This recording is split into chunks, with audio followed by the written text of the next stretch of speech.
Welcome to The Hypnotist, the show that gives you inside access to cutting-edge hypnosis with real clients facing genuine issues. Brought to you by the hypnotherapist demanded by celebrities, CEOs, and even royalty, Adam Cox.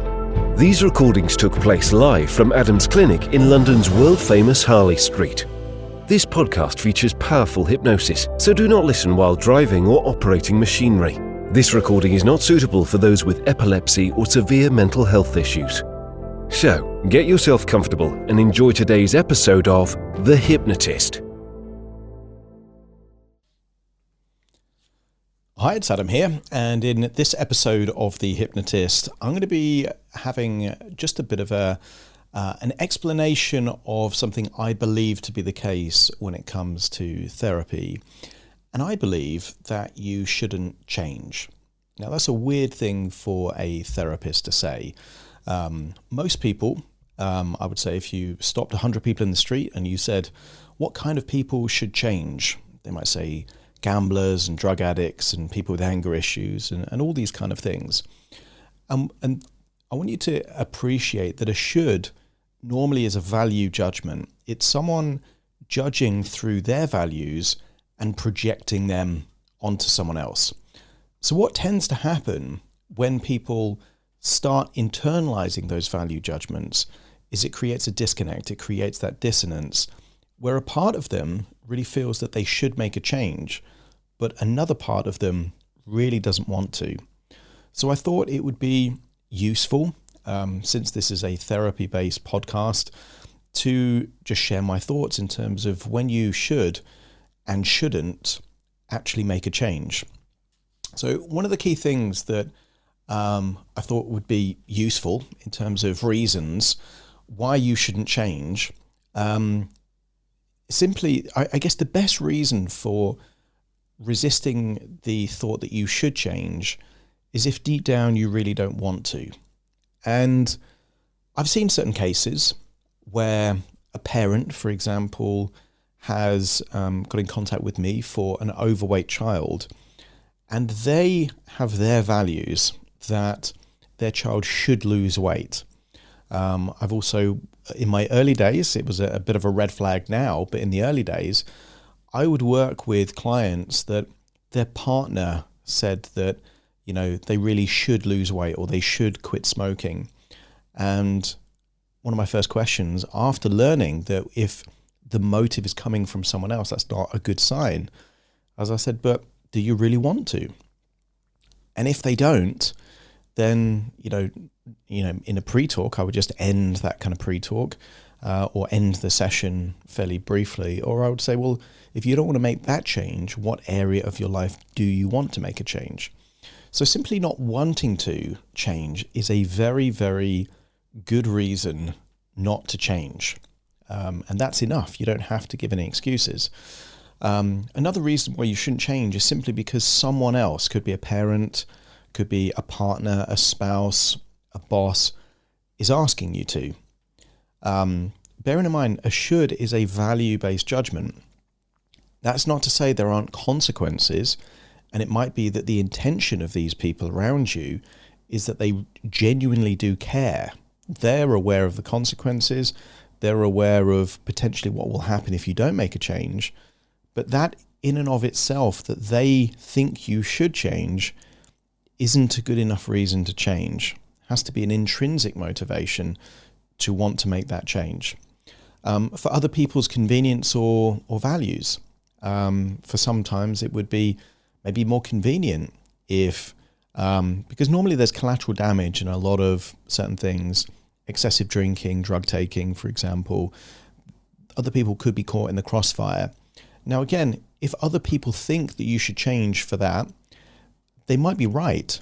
But again, that doesn't mean that you should make the change just for other people if you don't really want to make that change. And then what it does is if you choose not to make that change, other people can make changes around you. So quite often, if someone is an alcoholic, for example, and they don't make that change, quite often they will lose contact with people because at some level, the people around them have accepted that, well, if they're not going to change, then they will change their response to that particular person. Quite happens with drug addicts and people with anger issues as well. For society, okay, so there are lots of society-based judgments. One of the biggest is that it is, let's say, unacceptable to be morbidly obese. Okay, that is a society value, and therefore the consensus in society is that, well, it's okay to be a little bit overweight, but you can't be morbidly obese. Just because society thinks something is wrong, okay, and there might be laws to back up certain things, let's say in terms of hard drugs, for example, which were quite often criminalized, that might lead to consequences that could result in you wanting to make a change. Quite often people will have what they interpret as a wake-up call. So they might be arrested. You know, if someone is drinking too much and they drink drive and they get arrested, that might be a wake-up call. But what that's doing is that is giving them a consequence for their actions that then creates an intrinsic desire to change.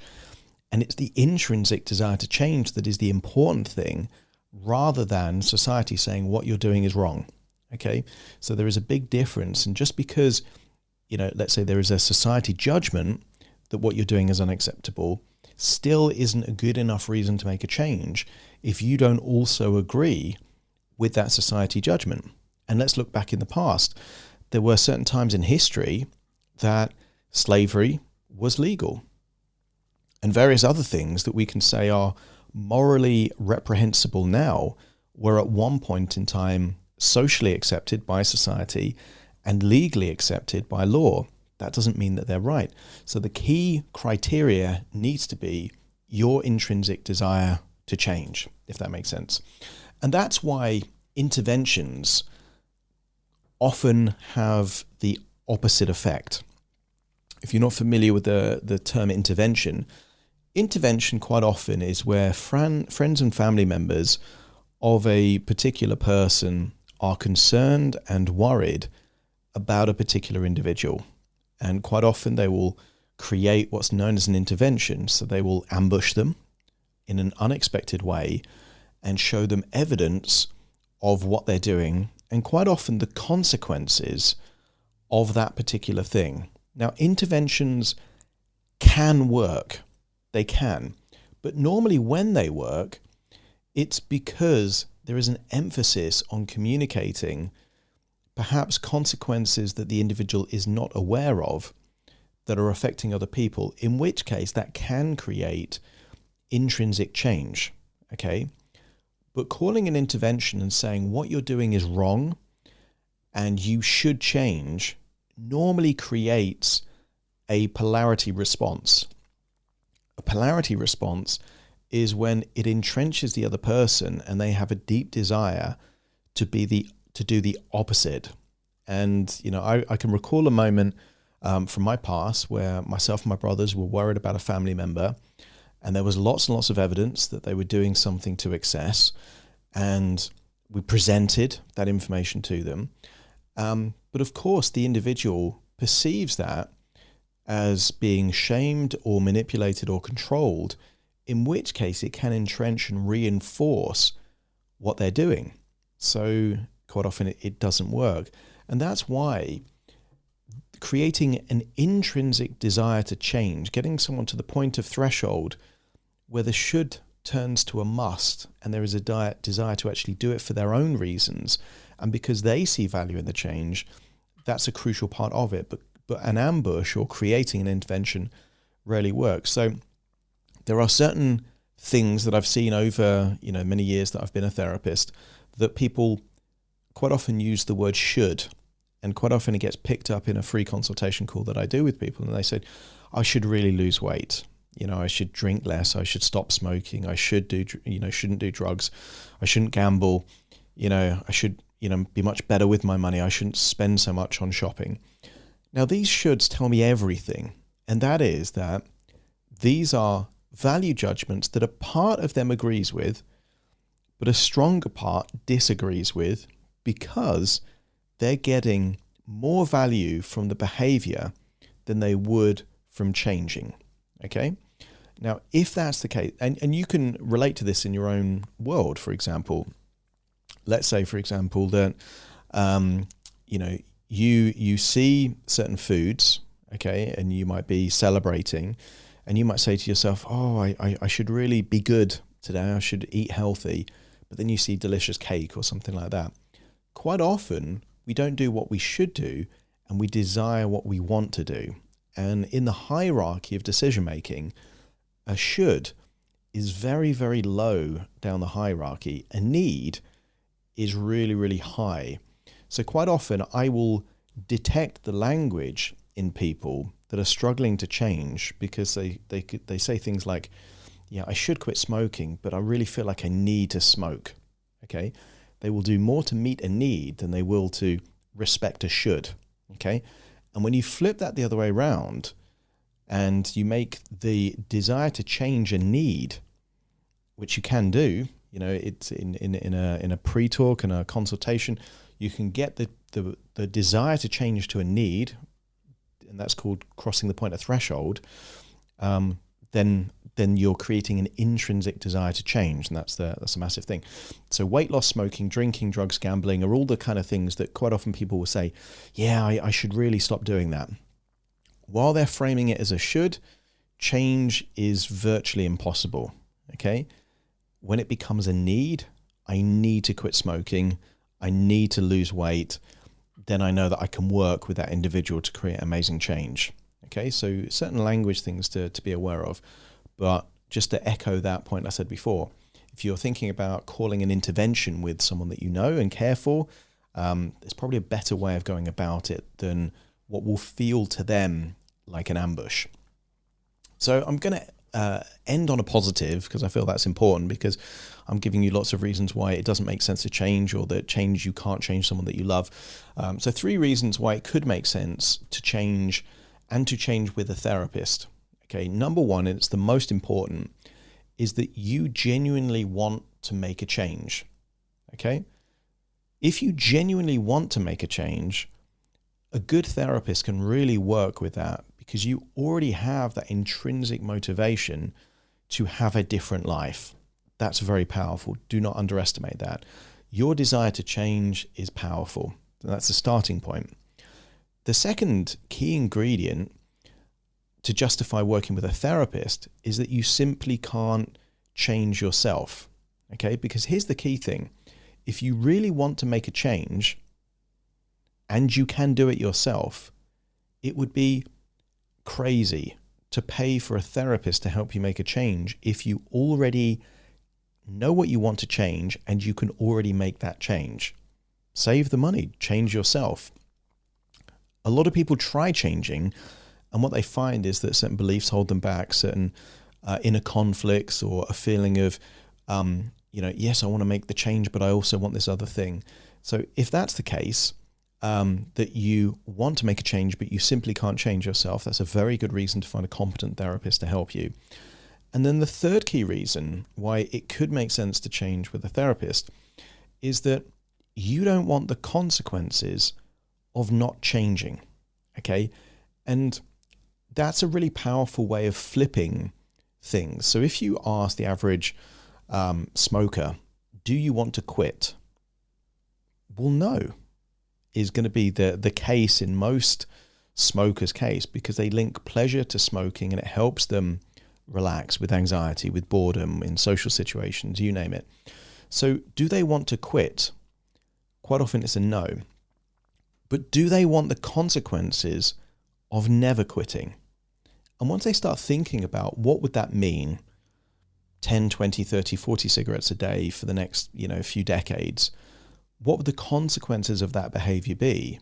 And quite often, for the average intelligent smoker, they have an appreciation that although there's no guarantees, it's highly likely that it's going to affect their lungs. It's going to affect their aging. So quite often, decades of smoking, people age quicker. It definitely affects on their overall health, increases likelihood of cancer and that kind of stuff. Would they want the consequences of not seeing their children or their grandchildren reach a certain age or a certain milestone? Probably not.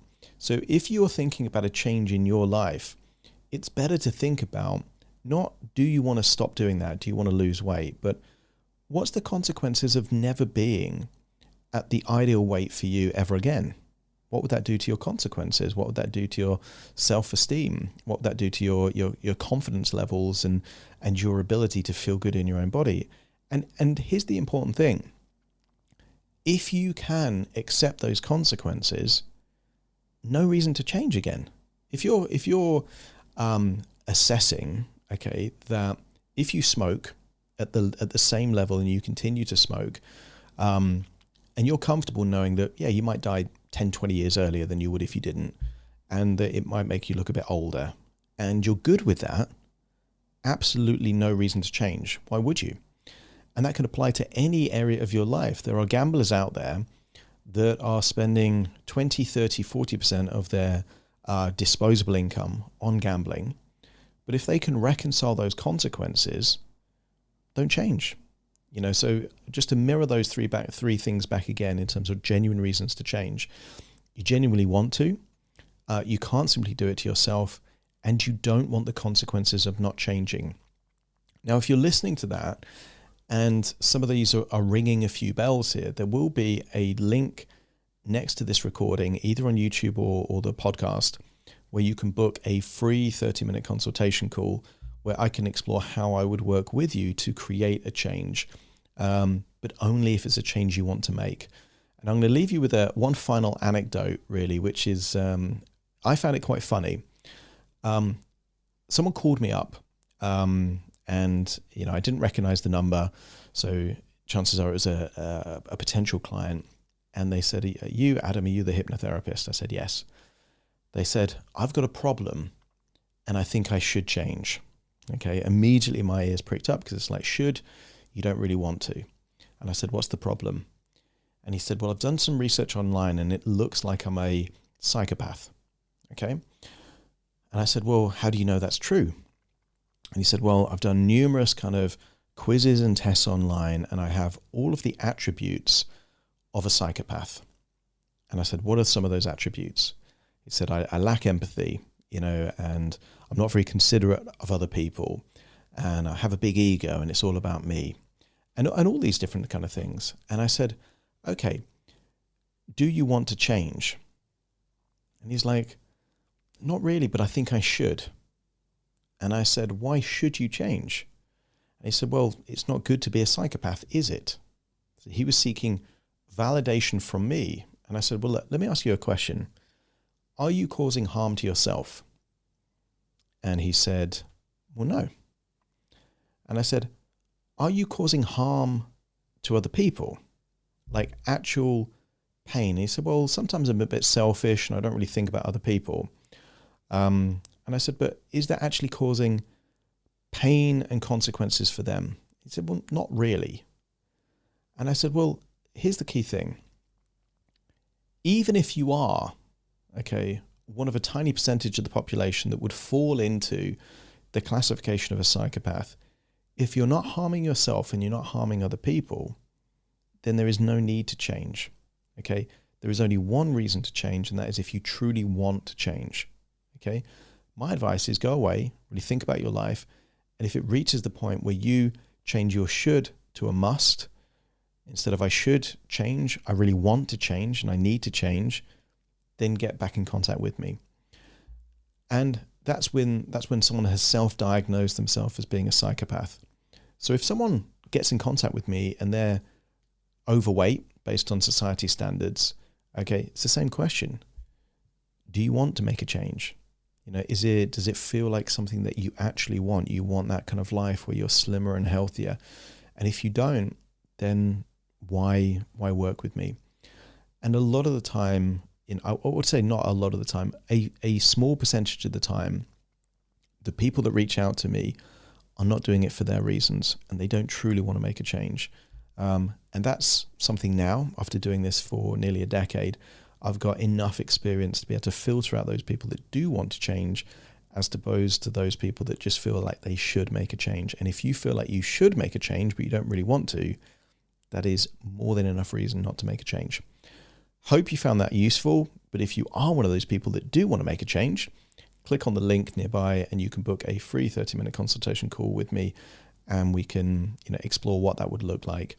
I appreciate that you might be listening to this hoping to hear a hypnosis session. I've got a few hundred of them, either on my podcast, so just pick a different one, or indeed on adamcox.co.uk. And if you use the coupon code FREE, there is lots of ones to choose from where you can get a free download entirely free without charge whatsoever. So if you were seeking hypnosis, you can still get that hypnosis, but this is more what's the criteria for actually wanting to make a change. Hope you found that useful. Take care. See you soon. Thank you for listening to The Hypnotist with Adam Cox, the show that gives you inside access to cutting-edge hypnosis with real clients facing genuine issues. To automatically receive the latest episodes, please subscribe. If you'd like to support the show, please share this episode with just one friend you think it could help. And if this episode helped you, please leave us a 5-star review.